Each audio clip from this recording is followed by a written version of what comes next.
who had a good end of quarter. Uh, this is one of those where at the beginning of the day today, I put out a short little video of a kid banging on a door of an animal pen, and all of a sudden the bull comes running out and knocks him over. I said, okay, Sean, who's it going to be today? Is it going to be the bulls that come raging out into the final day, the print of the quarter, or is it the bears? And I said, we'll know in 8.5 hours. And indeed, we know that now it was the bears. We dropped 400 more or less into that final hour and a half or so. But folks, it's not just about that. I am delighted to have a friend of mine who's going to be joining us and talking about what's going on in Y charts land, because these guys have some of the coolest software for charting. And if you've been seeing my live streams, you've seen me use their charts a bunch. And I just love this stuff. And they've added all kinds of new functionality to it. So with that said, let me welcome my friend Sean from Y charts. He happens to be president and CEO. Sean, is that it? I'm head coach. Yes, sir. Head coach over at Y charts. Well, Sean, it's great to have you. Turns out, folks, we're both in the Chicagoland area.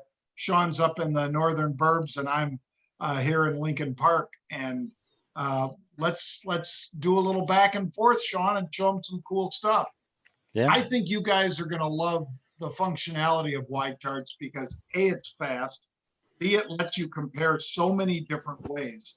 It lets you take a look and see, just the price movements on the charts. And Sean will be able to show you guys a lot more sophisticated stuff than I usually show. I usually just show them line charts, Sean, of what's going on for the past day, 5 days, 1 month, or whatever. But it also does, folks, it'll take it into percent terms. How much has it moved in percent terms and so forth? It'll let you plot one thing against another. It's pretty cool stuff. So with that said, let me let Sean talk just for a little bit about how long Y charts has been around and all this new functionality that we're seeing every day on Y charts, Sean.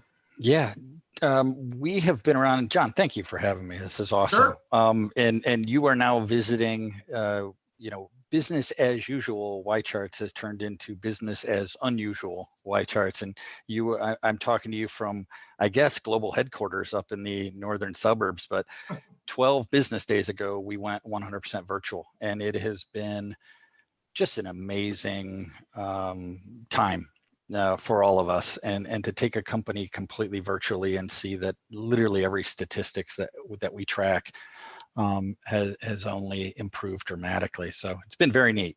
But Y chart's been around 10 years. Our purpose for being is we want to make it easy to develop great insights on the market. So specifically, we make the complex easy and the easy quick, and we hope we're helping people preserve and grow their nest egg. Well, I know there's pretty cool stuff every day.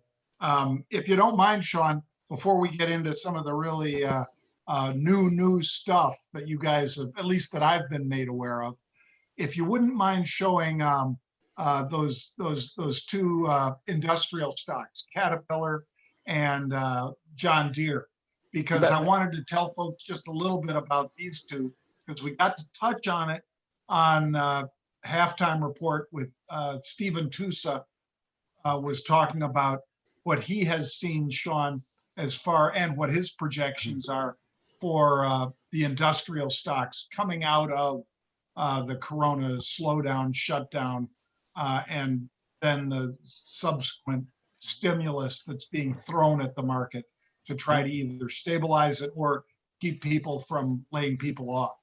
Yeah. Are you seeing my screen here, John? Not yet.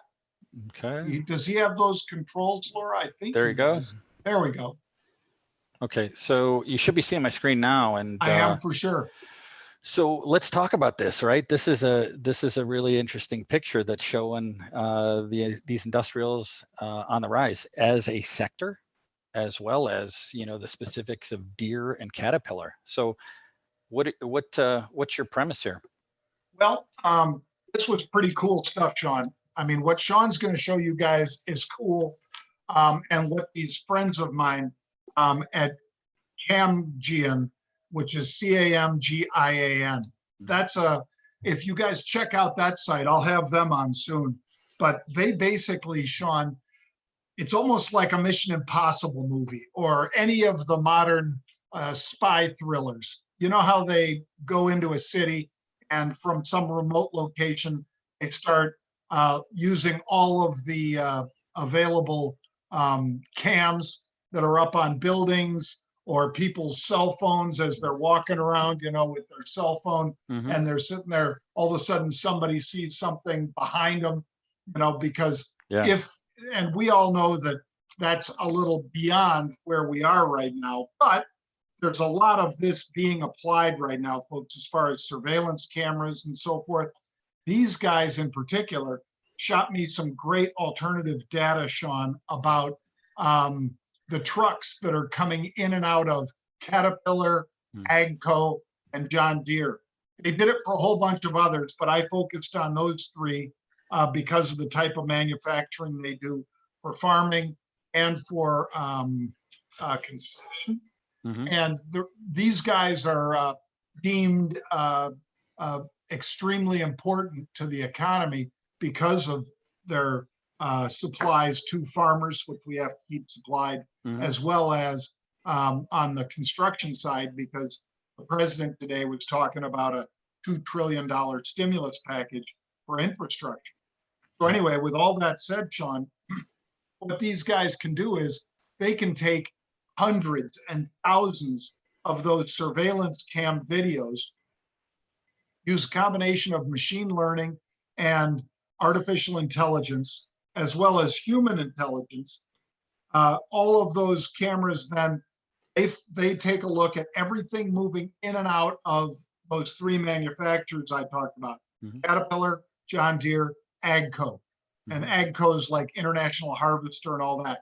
The reason I didn't focus on them as much, Sean, is that they only make about 20% of their tractors here at AGCO.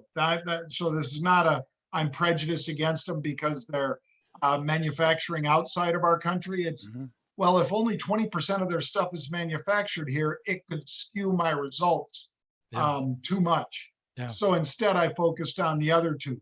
Now, they do a rolling 30-day look at this data and this alternative data telling them, okay, here's how many trucks were coming out with, you know, front end loaders, with tractors, with graders, you know, road graders or whatever it might be, out of Moline, Illinois, or out of Decatur. I mean, these guys were doing a lot of great work. And then before they actually flip it around and send it out to all kinds of different agencies, they use a little human intelligence and say, okay, here's how the machine has to learn that this is important and this isn't. So with all that said, they showed that Caterpillar was a little slow in the beginning of February to react. They were still ramping up production even as Corona was hitting harder and harder. And then they went all the way negative, and they went negative big. They went from a positive approximately 260% of production versus the rolling 30 days. They went to a negative 83% based on what was coming out of the plants. So that was pretty negative. And now they've just started, Sean, to start tweaking to the upside. And that's when I bought the stock then, because I said, if they're telling us that maybe they've bottomed as far as production, those two stocks could be a buy. The other one, John Deere, they reacted quicker. They started closing or slowing production, if not shuttering it, of course, because as I said, they're strategically important. So unless they have an outbreak, they're going to stay open. But as they were doing that, they started coming out of this faster and started ramping up production. So I bought both of them. I bought calls in, let's see, in Caterpillar, I think it was in one of them, it was at the 112 strike. I think that was Caterpillar. And in John Deere, I think it was the 140s or something like that. But anyway, I've turned them into spreads as it started to rally here. And as you can see from that low point, that's well through when we see those significant turnarounds, Sean. Yep. So I just thought it might be interesting for people to be able to see it, especially as you can display it at Y charts. Yeah, and I don't know if you were following while you were talking. I was changing the time horizon, and I also put in the lows. It's fascinating looking at all kinds of different sectors and securities to see, the tremendous drop and the pace of it, but also the uptick. And obviously here what we're seeing is both Caterpillar and Deere hit a pretty massive drop in the last 3 months off of their highs. But boy, in the last couple of weeks, it's been a nice uptrend. And let's see, again, as we're seeing here, 1 month, it's a very, very different looking picture. And you shorten it to 2 weeks, it's an even better looking picture for these securities. And I'm learning right along with you guys as far as how he does this. Yeah. This means, Sean, that when I'm putting out my charts in the future, I'll be able to put out cooler charts as well. Yeah, a lot of hidden features that we want to make easier for you to self-discover, but here to help you see how to do it. The other one, Sean, if you wouldn't mind, before we get into some of the really cool new stuff from here, is those LQD, because again, I'm going to tie this back to halftime today too. LQD, folks, is this bond, and take a look at that versus the HYG, which is the high yield bond, and look at both the severe fall offs and how they sort of track each other. But look when the better credit, if you will, when the investment grade bonds started recovering, hitting their bottom just a few days earlier than the HYG, the high yield. And I think some of this, Sean, is because of what was going on with the Fed when they basically said, well, Q infinity and beyond, we're going to be able to buy whatever and have up to 4 trillion in liquidity to basically go out and shore up whatever we want because they made it unlimited.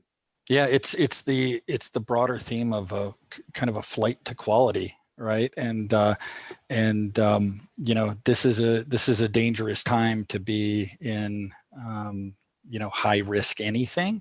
Certainly there's upside, high risk, high return, but yeah, as you can see, the investment grade bonds certainly dropped less, dropped 18% versus the 22%, and then have done a quicker and higher lift. Yeah. And like you say, and we were looking at, it kicked in just a little bit earlier. And quite frankly, folks, it could be some of the buying that the Fed was doing. I'm not saying that they're buying these ETFs, although they could. But if you're buying bonds of the constituent companies of these ETFs, that's one of the ways that you could see that kind of reaction. And high yields still have a long way to go to catch up. I mean, you look at that chart and you look at the difference between the LQD, which is the investment grades, and the high yields. They track each other to a certain degree, and you see them rebounding together and so forth. But look at how wide that spread is right now, how disparate, if you will. It's a full 9 points almost from the HYG where it closed out today versus the high yield versus the investment grades. So I think that's something to sort of keep your eye on, because if we start seeing a compression, Sean, of those lines coming back towards each other, which they were very close just 10 days ago or whatever, that right when it put in the low, Sean, the investment grade, it looks like at that time, that they were virtually overlapping. Yeah. I mean, And now they've look at pushed this. out to this. John, look at this. I just lengthened the horizon to 3 months, right? And look at how small and in fact inverted the spread is. You know, let's lengthen it a little bit to the 6 month. I mean, these things have been so tight together. And then, you know, again, let's narrow ourselves down to where we are now. That spread is pretty large. Yep. I think that can be a good tell. Yeah. And by the way, folks, you may have seen that us talking about, for instance, I think it was Sean Yum Brands. Yum Brands in December, they did an issuance because they were, you know, raising some money, and they did a bond offering, and I think it was under 4%. I want to say 375 was the yield on that paper, and they're saying now it's over 7, it's almost 8, and that's Yum Brands. Obviously, not exactly you know, some garbage company. That's a pretty damn big. And there's Yum China, as you guys know, YUMC, and then there's just YUM, Yum Brands, and that is a huge premium jump that they're having to pay for their new financing. Yep. Let's maybe take them into, Sean, some of the cool new stuff, because one of the reasons I reached out to Sean, folks, to join me today was that he kept pinging me mercilessly with emails saying, hey, John, have you seen this? Have you seen this?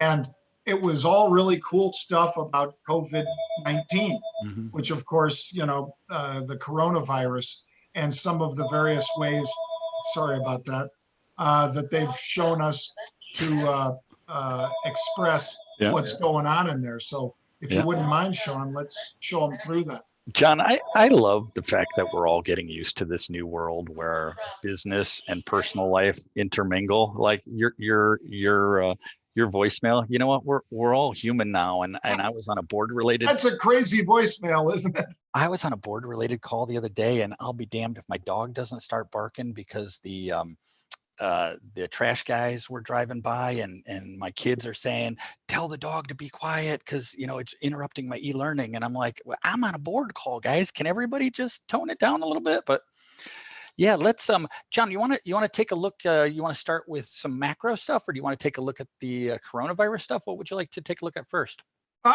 Well, you tell me, Sean. You tell me what the best way to go through some of the cool stuff out I thought maybe we can narrow down. Maybe we'll take a look at a few things about the S&P 500. All right.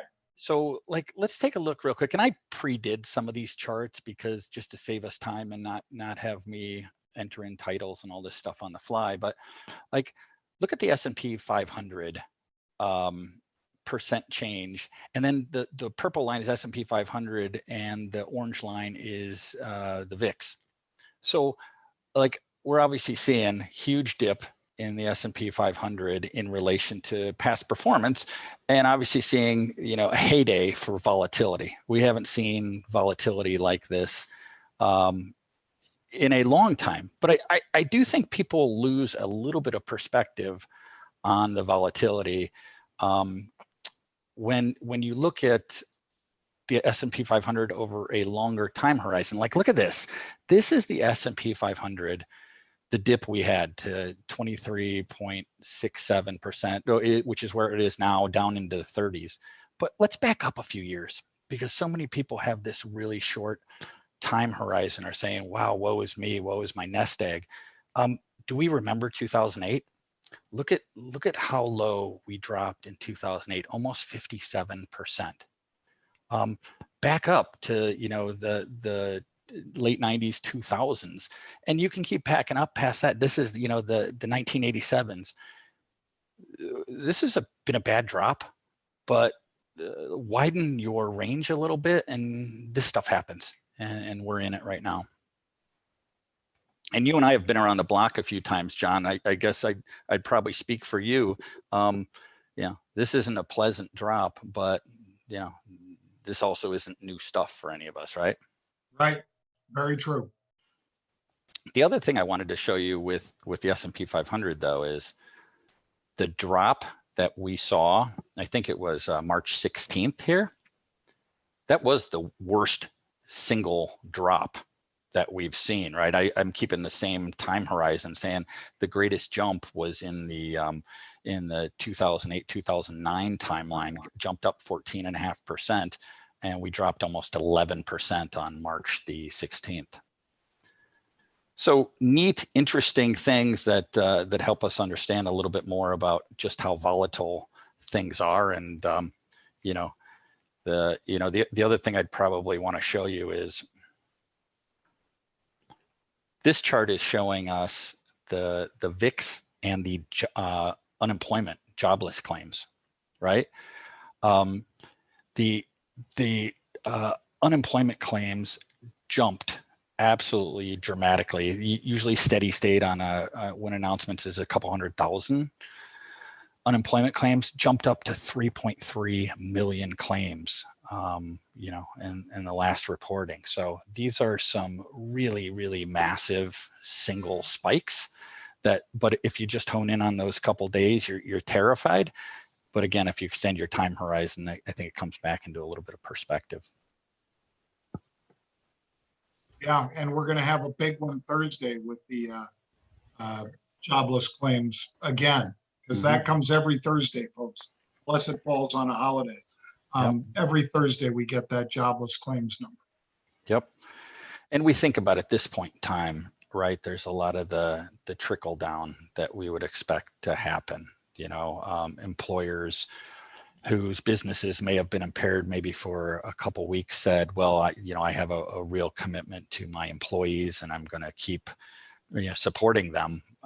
But for some, there comes a point in time where they say, no, I can't maintain this workforce any longer because, the livelihood of my business is important too. And so, yeah, I wouldn't expect to see any big smiles coming out of the next release. Let's see well, that one looked interesting that you just wrote by the most affected economies by the coronavirus. Yeah, right there. Yeah, so this one is a bit baffling to me. So let's look at this. This is showing the drop in various countries. And one I want to point out to you, so you obviously see at the lowest end of the spectrum is Brazil. The one that is most peculiar to me is this, I'm not great with what colors, but you see, what is this, light purple or whatever you call it? I'd have to ask my my kids what color that is, but negative 13% for China. Help me understand that. Help me understand how China, which was the epicenter of everything and the most impacted early on, it dropped by 13%, whereas you're seeing all of these other economies who have dropped significantly more. Any insights there, John, as to why that would be? Two possibilities, at least two possibilities, Sean. One, that they're lying, yeah. which a lot of us think that the information out of China is not very accurate ever, that their GDP is overstated, that, so many different, like I said, I love alt data.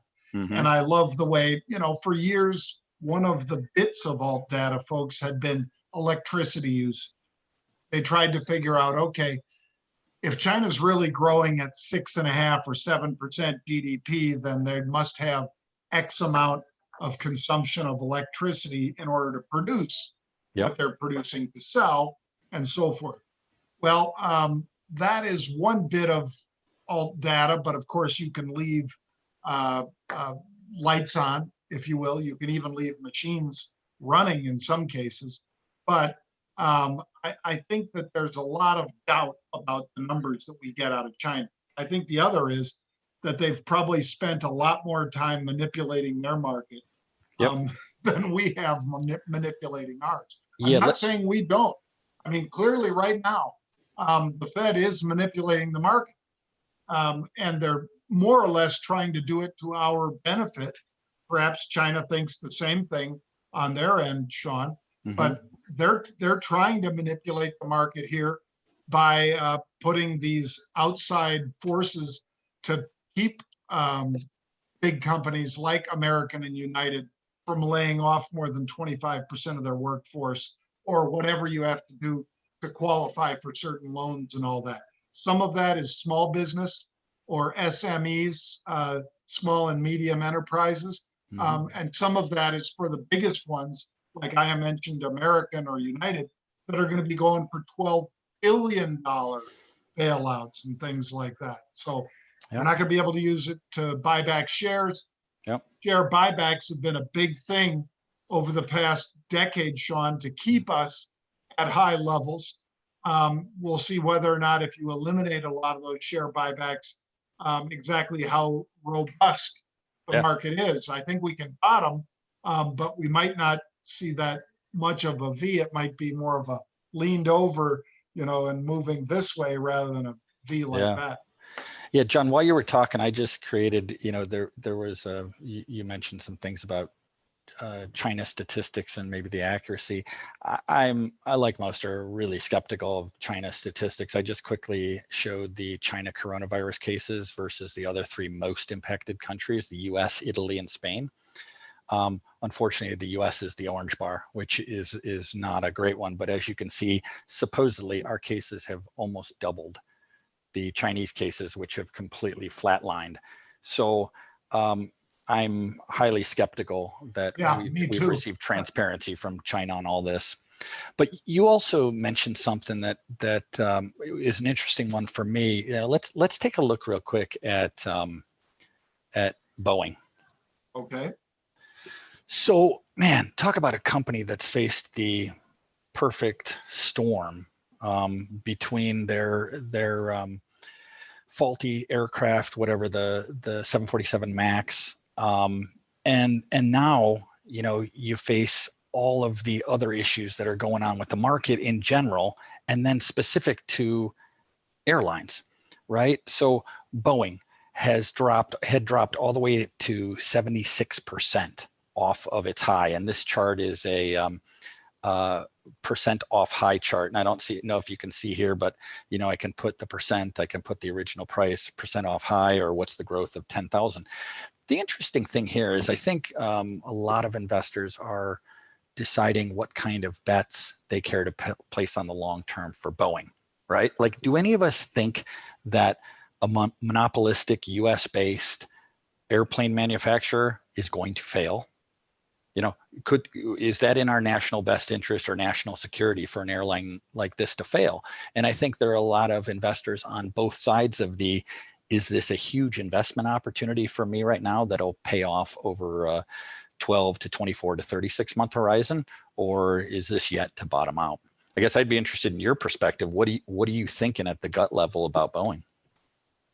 Well, we were lucky enough, Sean, that there were some really good tells in the options of Boeing, and when it was trading through 110, traded to 100, traded to 98, they were coming in and they were buying calls, upside calls at the 130 strike.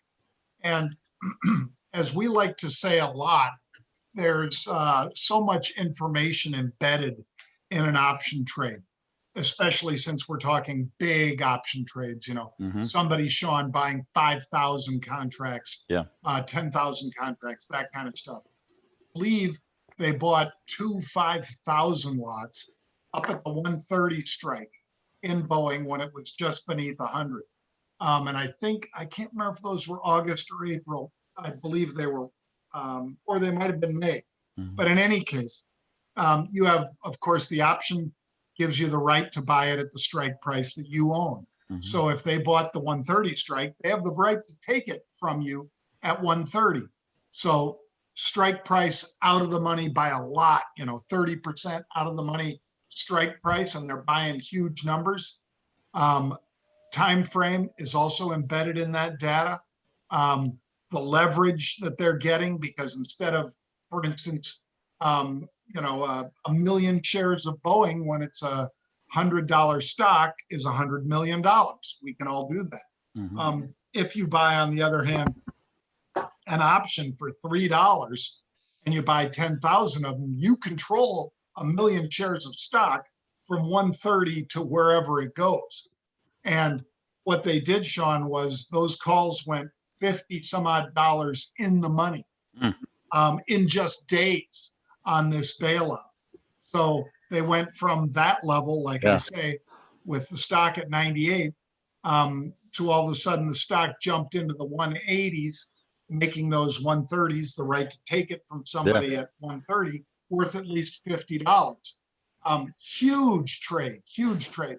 And that's worth paying attention to. And in the case of Boeing, I agree with you.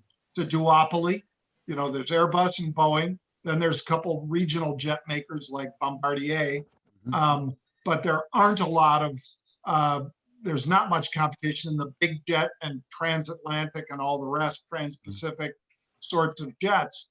And they're also involved in defense, just like Airbus is. So I don't think either side, the European side or American side, can afford to have their guy go out of business.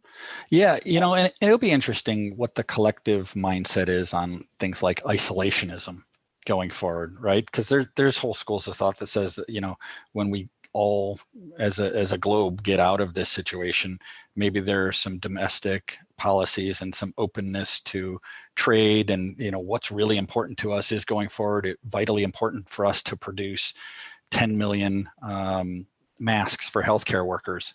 What are the things that we must own? I find it hard to believe that we would ever say we don't own, Airbus notwithstanding, that we don't need a successful manufacturer of aircrafts. But boy, the heyday that you were talking about for trading, look at the volatility on Boeing in the last few weeks. It hit a one-day high of 24.32% last week, but it had also hit almost a 24% low on another day. Like, this is a fun time to be in the space that you're in, John, where you can play the option game and have hedge yourself. And wow, has there seen some enormous volatility with this stock? Yeah, some enormous swings up and down. And I'm betting that big swing that Sean was citing there, folks, just ahead of that news of the bailout, where the stock just zoomed to the upside. Hello, Dexter. Here's, by the way, here, stay there, Dexter. That's Dexter. Hey, Dexter, how are you? So he loves, you know, yelling during my broadcasts. Does Dexter have a perspective on Boeing that he cares to share? Yeah, he doesn't want to get on a plane ever again, Dexter. He's been on once, and that was enough for him. Yeah. Hey, I want to take a look at a couple other items. So if we look at the FANG stocks, you know, again, I'm just finding it so interesting, and I'll be damned, my wife continues to call me up to bed and say, come on, you know, you got to call the workday done. I'm like, there's just so many fascinating things going on in the market right now. So, you know, the FANGs, everybody's always been fascinated with the FANGs. And if you take a look at the FANG performance, I think one of the things you'll notice is Facebook actually, as of yesterday, was behind the S&P 500 return since January. It's now marginally moved above it. But I think you see, even in this basket of precious, you know, tech-related securities, you're seeing that the Netflixes, you know, obviously I've discovered Netflix myself over the last week or two.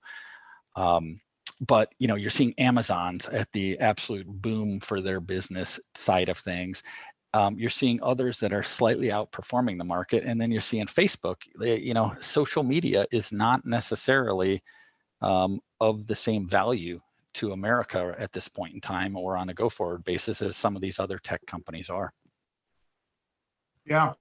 Have you discovered any Netflix series while you've been off? I still own some I can't remember if it was Netflix or if it was Amazon, but one of them has this crazy thing, Sean. I couldn't even watch it past the second episode. It's, I think, a 7 or 8 part series called The Tiger King. Oh, John. Oh my God, I can't do it. My wife made me watch. I'm not much of a TV viewer. Last night I watched my first episode of Tiger Kings, and it was like a train wreck. And Oh yeah. but I got done with that, and I'm like, what time do I really need to go to bed? Should I stay up and watch another one of these just odd human oddity shows? But yeah, it's hilarious. Oh my God. It makes Anna Nicole Smith shows back in the day look like, oh, she was completely normal compared to Yeah, this guy. yeah, no kidding. Maybe we'll take a look at a couple other ones. Energy is an interesting one. The energy, boy, what a, almost like Boeing, what a challenging time in the energy and especially the oil and gas sectors between the OPEC and OPEC plus um, price war that's taking place. And then guess what? None of us are driving cars, none of us are flying planes, and none of us are doing the things that would be using their primary source of income. So if you look at, XLE here, which is the energy sector, you're going to see this negative 51% return since January, just hammered. And who knows, whether you're valuing things on a discounted cash flow or you're a technical trader or whatever. I don't know the good leading indicator to know when the energy sector is going to pick things back up, and I don't know which influence, whether the OPEC trade or price wars, or the fact that our economy is just not using fossil fuels right now. Which one is the most important factor? Right. And last week, Sean, I had on Larry McDonald on Friday. Really smart guy. And Larry was talking about the credit default swaps of BP, the 5-year credit default swaps of BP, as well as of Saudi Arabia, because they have 5-year credit default swaps on Saudi. And both of them had spiked so significantly that we were both thinking something had to happen this week, based on what he showed me. And today, of course, we had a 7% pop in crude that we gave up throughout the day until it went to almost none. Let me see where it ended up as far as crude today, but it was in a rough spot going into that, but they're running out of storage. And when you run out of storage, let's see, crude finished higher by 13 cents at 2022 or something like that. I think that, these guys, that Russia, of course, the OPEC plus member, and OPEC itself, although this was not unilateral, I mean, this was just MBS, Mohammed bin Salman, the leader of Saudi Arabia, that basically just said, screw Putin, I'm going for it. If he's not going to fall in line with us, I'll let him know what it feels like to hurt.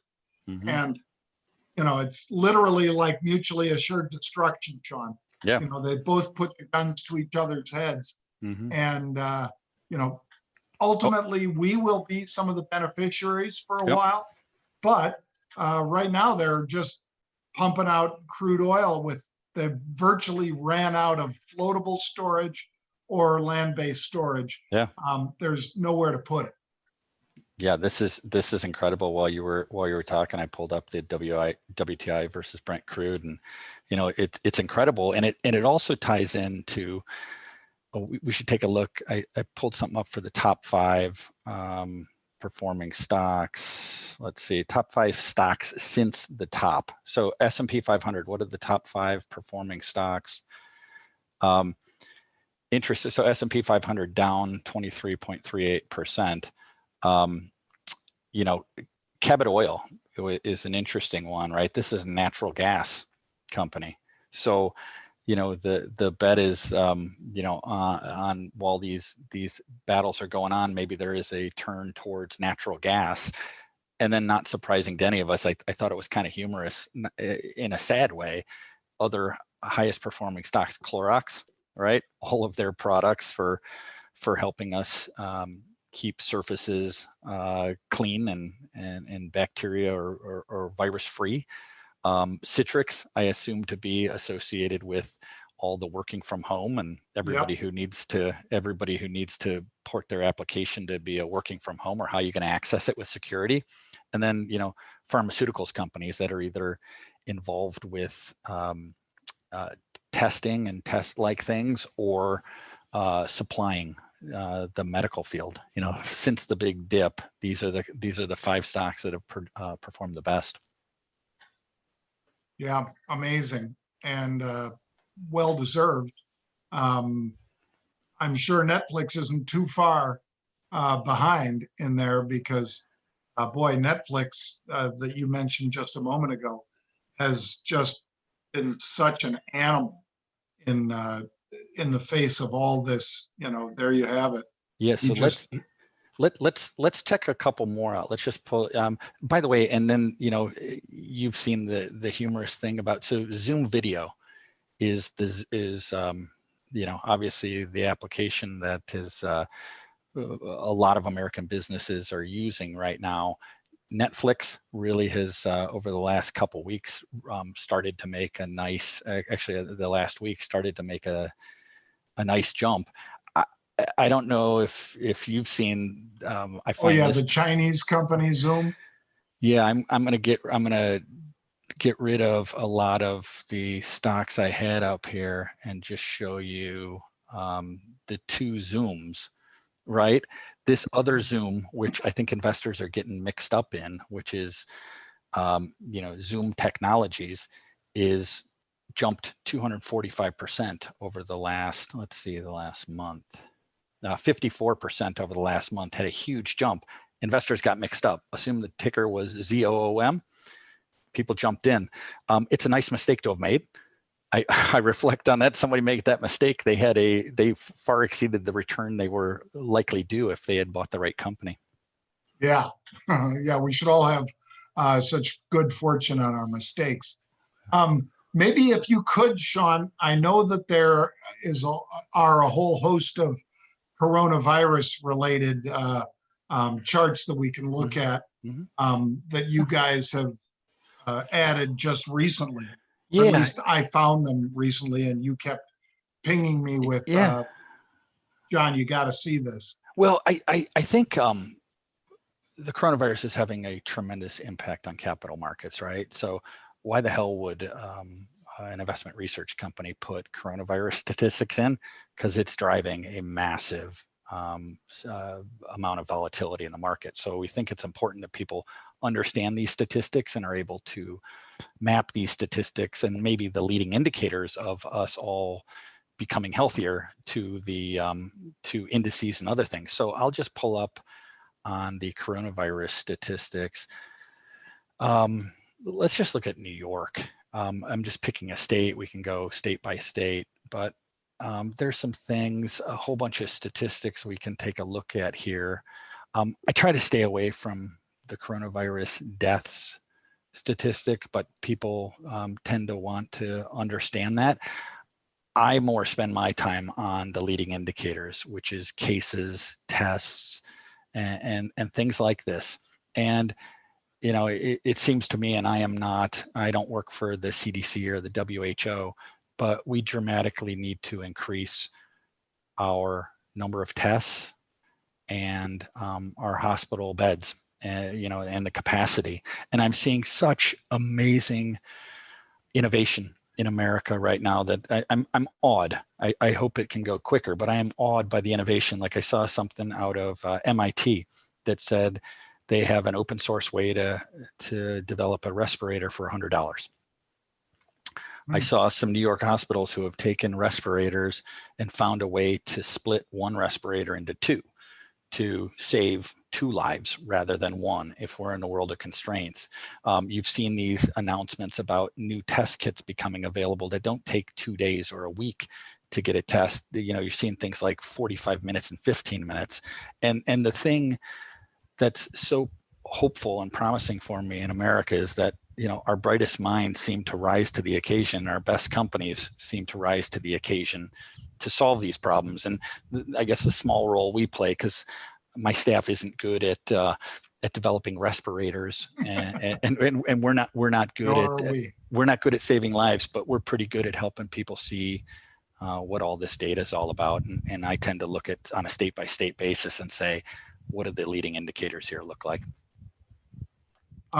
Could you pull up Abbott Labs, by the way, ABT?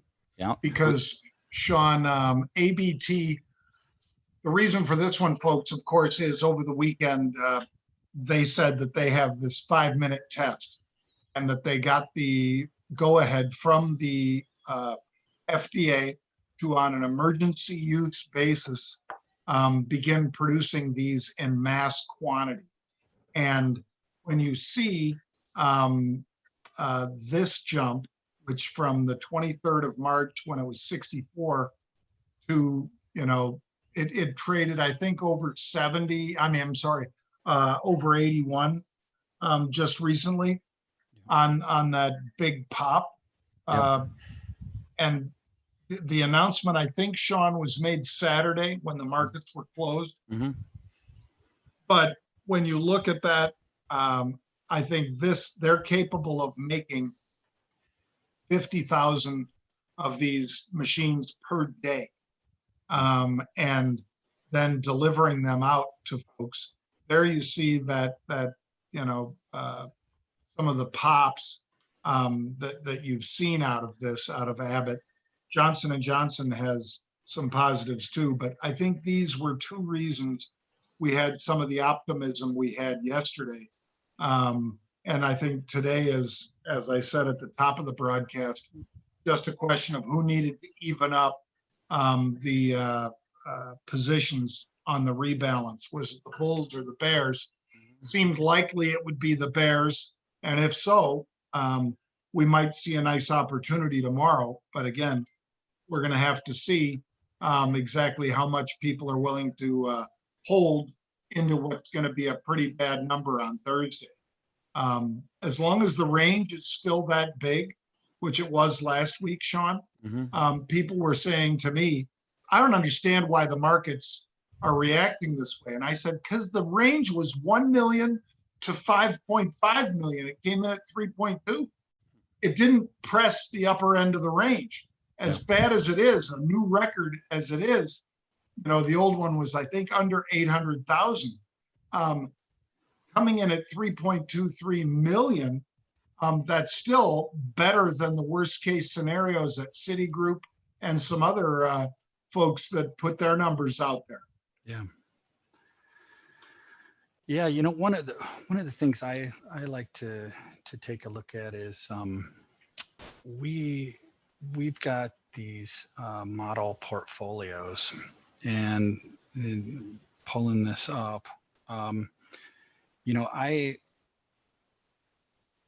I've been trying to track, John, and I'd just be interested in maybe your general impressions of the sectors that have been the hardest hit. I created a couple models, and let's pull a couple of those up. Let's pull up casinos.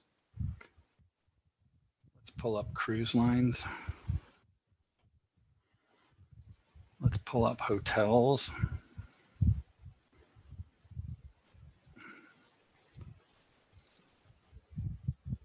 And let's look at that over the last 3 months. And let's go normalized. So cruise lines down 78%. Hotels down, and I should put airlines in here. And then let's, as a point of comparison, let's put the S&P 500 total return. All right, so under the 3-month time horizon, down 19.36 is the general S&P 500. These sectors massively, impacted. I guess I'd be interested in your perspective on what kind of things would a smart investor need to see to restore their faith that these stocks or these sectors have the ability to return to, I guess, revert to the mean at some point in time. Hotels down 44.53%, airlines down 52%, We already talked about Boeing. Thoughts on what a smart investor needs to be looking for to say, I'm ready to buy the dip and wait for the upside? Sure. I was talking to one of the largest hoteliers in the country about this, and they were telling me about various hotels and how much their bookings were down and how many cancellations they had. And at first I was shocked because I didn't understand the business well enough, apparently. But when they told me, for instance, Orlando, big area for tourism, of course, Disney, Universal, SeaWorld, all that stuff. When they said that they were already experiencing a loss of close to 20% of the entire year, I said, how is that possible? As I was thinking about it. And they said, well, because everybody's canceling. So it's they're not just canceling if they had a room, for instance, in March and April. They're not just canceling those. They're canceling their June reservations. They're canceling their July reservations. They're canceling all the way out on the scale. So they said, we know that these people will come back. We don't know when. And that's why we're in so much trouble here. That's why we're in so much pain. Because, for instance, one of these hotels, does about 50 million in rev per year, Sean. And there's just one hotel, one single hotel. And they'd already had 20 million in cancellations at that one hotel. Now, you guys can do the math. That's 40%. And they're pretty sure that, when people feel safe, they'll come back. Mm-hmm. But what it'll take is the same thing it'll take for us to go back to work. I mean, Sean and I are working from home right now. I got to believe 95 or 99% of you are working from home as well because of shelter in place orders and things like that. That test, that Abbott test, or another test that can tell you if you've got the antibodies, meaning that you've got the resistance, you've already had it, and you've got the resistance to it, will allow you to go back to work. Because even if there's an infected person that then came to work, hopefully that means that you couldn't get it again. But that kind of thing needs to happen, Sean, in my mind, for these companies. And once you have a test that is a rapid test, that is not terribly invasive, that whether it's a swab in your nose or whatever it might be, I think those kinds of things that could help people gain some comfort that they're not going to get sick or not going to get sick again, depending whether it's the test for the antibodies or just keeping sick people at home, however it happens to be. I think those kind of things will help a lot getting the market back on its feet for these. But I'm not as bullish as I am about America and about how we deal with crisis like this. I'm still thinking that is, we're lucky if that starts to percolate by May. But again, yesterday, and Abbott Labs and Johnson & Johnson and Gilead and all Moderna, all the companies that are trying to do something with this, Regeneron, Novartis, I mean, all of these companies, folks, that are addressing this, whether it's with testing, whether it's vaccine, whether it's treatment, whatever it might be, as well as what Sean mentions about being able to make a ventilator for $100 and that kind of stuff. All of that kind of stuff will mean that we peaked and we're starting to roll over, which is, once we hit that area, Sean, this thing's going to be up like a rocket. Because people will go back to their old habits. The one I struggle with personally is the cruise lines, because I will soon get back on planes, and I struggle with those too. I don't want to get in a captive airflow in my life. I'm the only reason I would ever go on a cruise again, Sean, would be if it were a real small cruise line like Crystal, something like that. I've been on the biggest ones on earth, the ones with like Mhm. 4,800 or 5,400 passengers, Mhm. and then a crew of 1,000 or whatever. Mhm. I'm not interested in going back. I wasn't interested when I did them. I wasn't interested. I only did it because my daughters wanted to do it. Yeah. And I think once was enough for them too. So no, Yeah, I don't think. I think the big question is, what would somebody have to pay you to book a 2021 cruise for your family? And my wife and I had this discussion. We said there is no amount of money that would get us to book a 2021. And I feel awful for this industry, right? These are hardworking, good people who have their own mission, and companies have their own charters. It's just that one's going to be tough. I look at the airlines though, and the hotels, and to a lesser degree, the casinos, and say, yeah, we will be traveling again, and we will be gambling again, and we will be staying in hotels again. Those seem like an interesting opportunity to me to Yeah, I pick a agree. point I and jump mean, in. if you just put the casinos up and take everything else but the S&P total return down, please. So take the cruise lines, hotel stocks, airlines. Ricky Sandler made a nice call on our network, I think, 2 weeks ago, Sean, where he said, hey, look, the guy manages $7 billion. Mm-hmm. 5 or 6 billion of that is in a hedge fund, traditional, where he has longs and shorts. Mm-hmm. And then one of them, I think he has one fund that is almost 2 billion that is long only. But he said, John, people are going to rage back at casinos. You'll see. Mm-hmm. He said, if you want to bet against people going back to Vegas, he Mm-hmm. said, you don't really understand what Vegas is all about. And I said, I'm not the guy betting against you, Ricky. I think Ricky's right. I know Josh, my friend Josh Brown, he was laughing and thinking that Ricky, didn't know what he was talking about. But I think that they will go back to casinos. And I think that significant dips could be bought. And I think that you need to be doing it with an option trade Mm-hmm. instead of the stock. Yep. Yeah, that seems like a real opportunity there. Well, did you have any other charts we need to show them, Sean, or are we pretty much we run the gambit? I think we've run the gamut. I think I'm always open, and if anybody has interesting ideas that they want to see charted, if they don't have a charting package that works for them, I'm always happy to get DM me at on Twitter or something. I love creating pop up one of those slides that had your Twitter handle again, Sean _ at YCharts. There it is, there right it there. is. So folks, if you want to ask Sean some questions, at Sean SEAN _ YCharts is how you'd get a hold of them. Mm-hmm. Want to send them to me, my handle, at John Najarian. And we'll have to get Sean back on, and we'll look at some more charts in the not too distant future. But you guys do nice work over here at YCharts. I wanted to share that with all of you.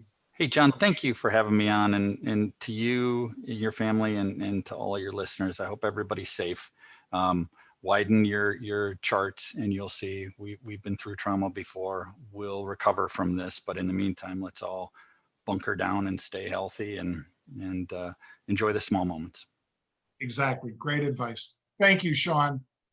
Folks, Sean from YCharts, and I am John Najarian from Market Rebellion. We appreciate you guys joining us. This will repost shortly, and Sean will be able to send it out to his crew.